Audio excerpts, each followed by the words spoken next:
Hey guys. Okay, so today I just wanted to show you a little bit about like a regression analysis. We've talked a little bit about scatter plots. We've talked about best fit lines. We've talked about the importance of them, how they benefit us, what we can do with them, and the such. So I wanted to show you how to run a regression analysis in Excel. It's fairly simple. All you have to have is this data analysis pack, which you can get by adding in. Go to File and then Options. Go to Add-ins. It's one of the add-ins here. Also, you can get the VBA pack, which down the line I highly recommend. It's cool to get into a little bit of coding, even if all it is VBA. Anyways, though, let's look at our information, our data here.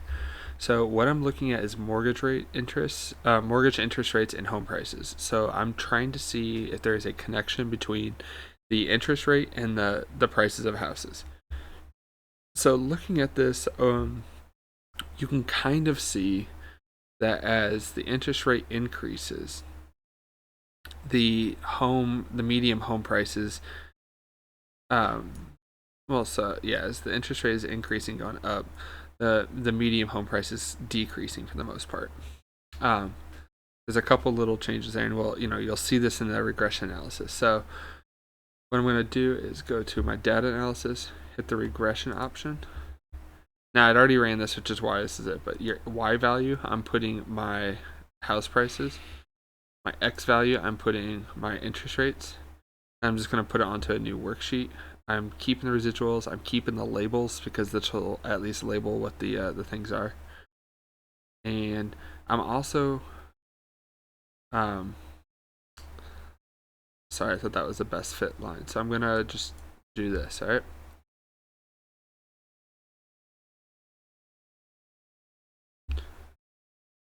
Actually, let's do that again. So what that line plot does apparently is it puts it into a graph for you. Now this graph, it always comes out super small. Obviously you want to expand it a little bit so you can see kind of what we're looking at. Now as you can see here, there does seem to be like a negative correlation, but this red here is talking about the predicted. This is our general, what we would use to create a best fit line. So do you see how this line here, it shows us the general direction of it, but you can see there's major outliers, right? So if we were to use this line as a predictor, it wouldn't necessarily be the best line to use. And the reason why is because if you look over here, our R coefficient is not all that high. So this multiple R is the same as your R coefficient. So remember how we said that this is going to range between -1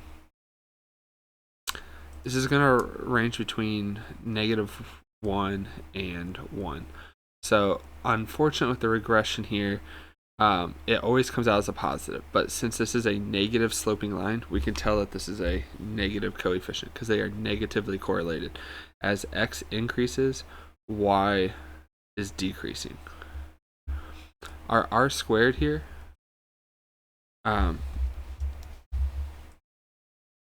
these, I'm just going to put these in percentages. It'll help make a little bit of sense. So, maybe not this one. So our R squared, this tells us what percentage of our data here is explained by our line. So a 38% is extremely low. This means that if we were to estimate what the home price would be based on an interest rate, using the equation that we get from this line, which by the way, if we wanted to, I could add this in here, so display the equation on the chart. So this is the equation for our best fit line. If we wanted to use this line to estimate what our prices are, we'd have roughly like a 38% chance of actually getting it right. The data points here, because of how much variation we have, it creates a best fit line that's not necessarily the best one to explain our data. However, we do need some sort of best fit line. It's better than nothing at all. It gives us an idea of the trend. So let's say like if we wanted to compare a 2% interest rate to a 6% interest rate, we could estimate that it would cause our housing prices to be higher.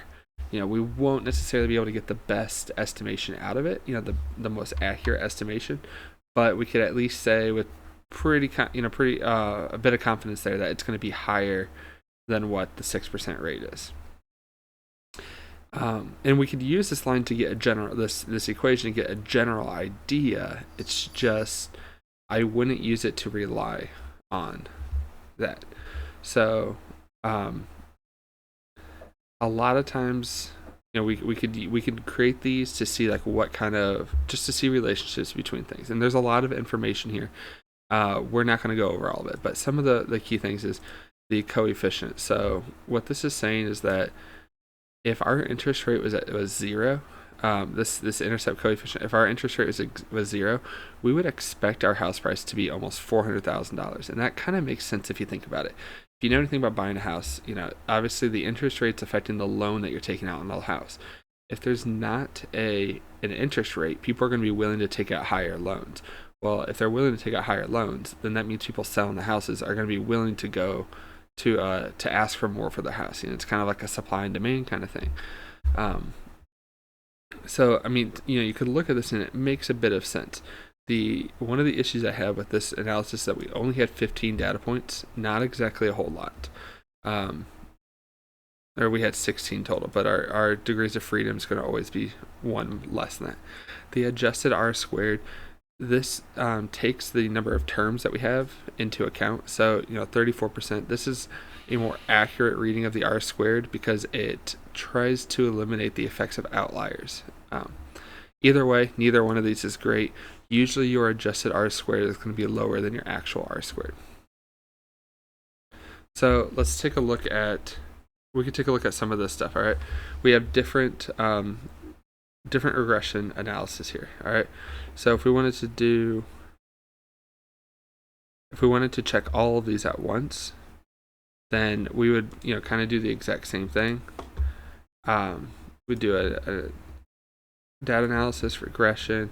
Now our y input is going to be all of these. Our x input is going to be all of these. So we can do this regression with multiple explanatory ones if we wanted to. So what this will do is it's going to create a different graph for each one. I'm just going to expand it out a bit. Format plot. That's not what I wanted. Add a trend line.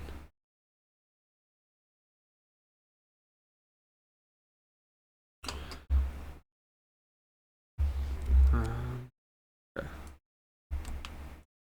So when if you guys ever were interested in seeing how things match, you could do this with a lot of things. Like maybe if you're interested in stocks, you could see how does the president speaking affect certain stocks, and so you could check like the opening closing prices on days that the president is speaking. You could see if there's any sort of correlation there.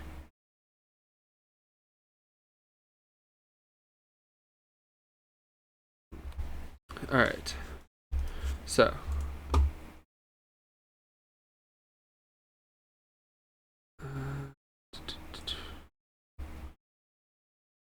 and as what I could already tell from these is that it's going to have a lot better of a R coefficient, because if you look, all of the data points are closer grouped around the trend line that we have, right?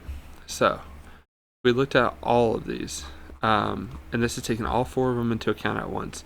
We could see that we have an R coefficient of 97, which brings us to an R square of 94% and 93% adjusted R, or 0.93 adjusted R squared. That means that 94% of our variability is explained by the trend line, and that means that this trend line that we have is a very good indicator of predicted predicted outcomes. So we could use these trend lines to pretty accurately predict what the maybe the average parking rate is going to be in an upcoming month, based off the weekly riders, or maybe the income of riders. If then we see like an increase in the number of riders, then we could expect that if it's increasing here, we would expect that the monthly income of the riders is actually going down. And this actually, it might make a little bit of sense. So if you think about it, it's cheaper to ride a bike. I mean, it takes a toll on your body, sure, but like you don't have to pay for gas. So if you're seeing income in an area dropping, then people who are living in like urban areas or close to the city might opt to ride a bike into the city. The price per week. So this would be, what would it be, the price? I guess the price per week for biking.